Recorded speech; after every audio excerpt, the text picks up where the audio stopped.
Hello, welcome to Unicorn Princess Tarot. So, ito yung reading natin for collectives. Collective po ito. Wala tayong specific zodiac sign. Importante yung reading. Kung makarelate ka, makaresonate ka, maaaring ang reading na ito ay para sa'yo. Pero kung hindi, wag natin ipilit. Kasi may mga next readings pa naman, no? And yeah, let's start. This is for collectives.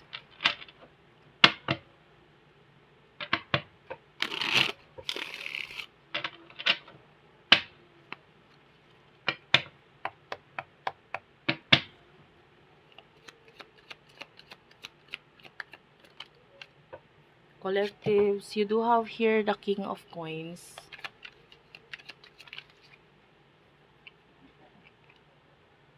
The Seven of Coins. And the King of Wands. Yan. Seven of Coins and King of Wands is both in reverse. Tapos, for your person, Nine of Coins is in reverse. Three of Swords. Ace of Cups. Bottom of the deck is a Judgment. Oh, this could be your soulmate. There's a soulmate energy. I can see you being successful. You are grounded. Yung iba sa inyo, you could be a businessman, businesswoman kind of energy. Professional. Yung iba sa inyo, whatever your career is, napakaganda. Kasi, I don't know, yung career mo medyo tamad ka sa totoo lang sa totoong buhay. Pero, yan, yung iba tamad or medyo impatient ka. Medyo hindi ka magaling sa paghihintay. Medyo halimbawa, pagdating sa tao, pag naghihintay ka, naiinip ka, no? So, I can see you being impatient, but for what I can see here, you are very successful. May kaugalian ka lang na medyo mahina lang yung pagtitimpi mo. And some of you, you could be a bully. Magaling kang mang-asar, ganyan. Hindi naman lahat. But, yeah, that's your energy. Matalino ka, especially sa usaping financial. For the person that you're dealing with, nakita natin na parang may mga insecurities siya ngayon pagdating sa usaping pera. Nakakita tayo ng medyo nalulungkot siya. I don't know, maybe walang communication sa inyong dalawa. This person is currently focusing sa new connection, maybe new relationship. Pero, nag-focus siya sa new relationship pero parang nagising siya sa kung ano yung totoong connection na meron sa inyo. And I feel like may mga nawasak na connection, may feeling na parang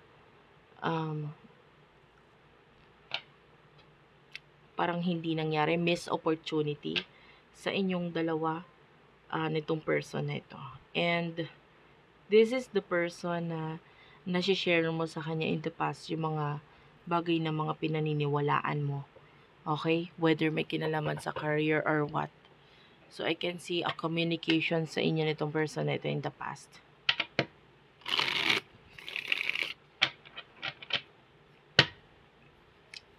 I can see there's a lot of love coming from this person. Mahal ka niya, no? The problem is that nakatingin siya kasi ngayon sa material, mga material na bagay. So, ano yung mga nasa isipan ninyong dalawa ng person na ito? You do have the Temperance in reverse.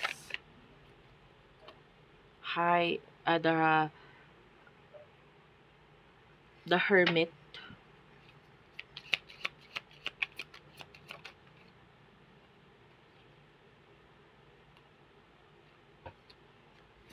Knight of Coins in reverse. Seven of Cups. Two of Coins and the Page of Swords and the Nine of Cups are all in reverse.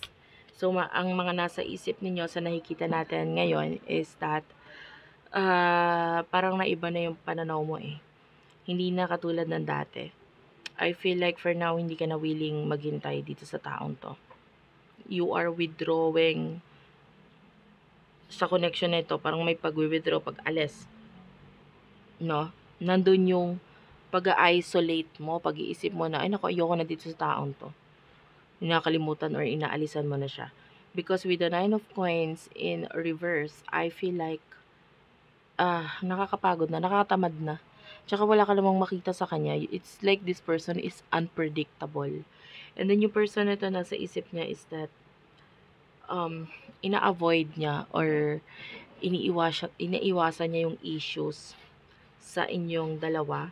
Feeling niya napakababa ng chance sa connection na ito. I feel like this person is hindi siya nagiging totoo sa'yo lalo pag nag-uusap kayo. I feel like this person is punong-puno ng negativity. Alam mo yan eh. Alam mo yan kung negative thinker itong person na ito. At totoo, negative thinker talaga siya. At ang mas nakikita niya sa inyo ngayon ay puro yung negative na hindi pwedeng maging tayo, ganyan, yung mga iniisip niya is puro more on negative sa inyong dalawa. Okay? And yan, napakaliit ng percentage na yung baga nasa isip niya, maliit lang yung percentage na maging tayo in the future. So, maaaring kaya itong person na ito ay hindi nagbibigay ng interest or ng effort sa connection na ito. So, what will happen? I know, punta muna tayo sa emotions. Anong emosyon ninyo sa bawat isa dito? Five of Swords.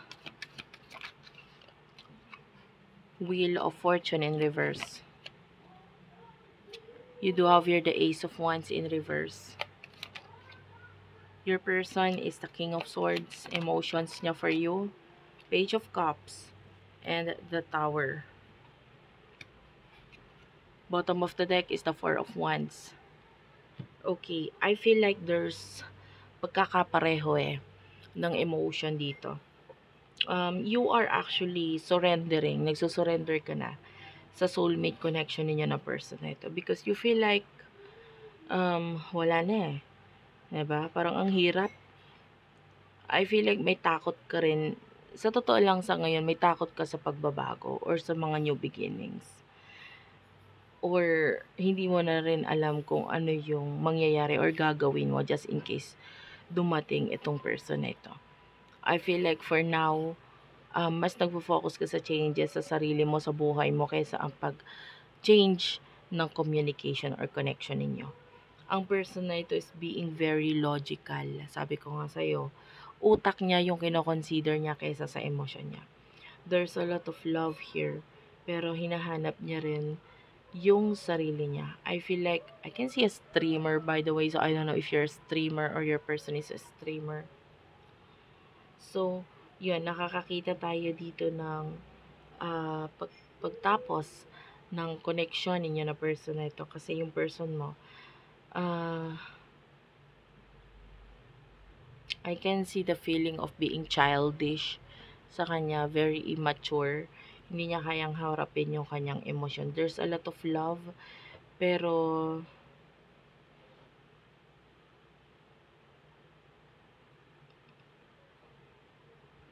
I feel like hindi niya kayang harapin or sabihin itong emosyon na ito. So, what will happen in the future for the both of you?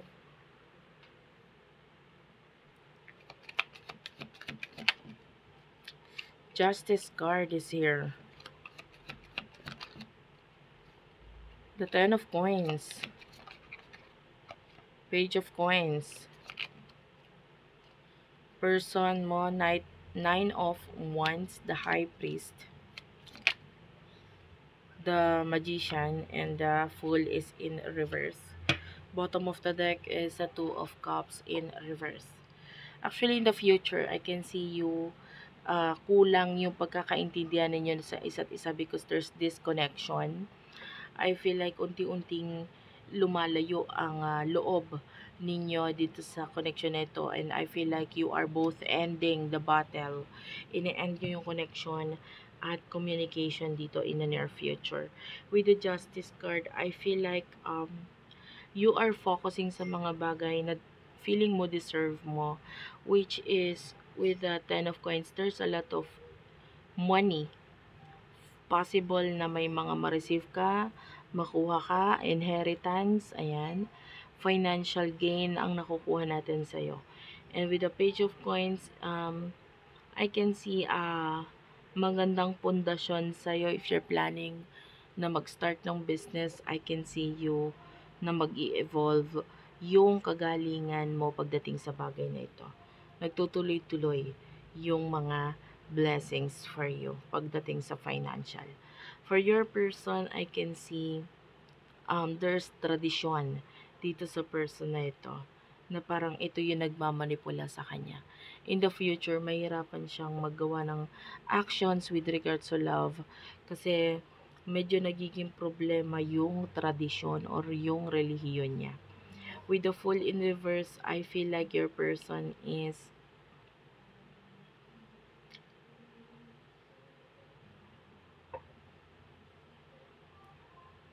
medyo nakukulangan ako sa pag-intindi sa kanya sa connection na ito. But all in all, there's a lot of insecurities din kasi sa person na ito eh.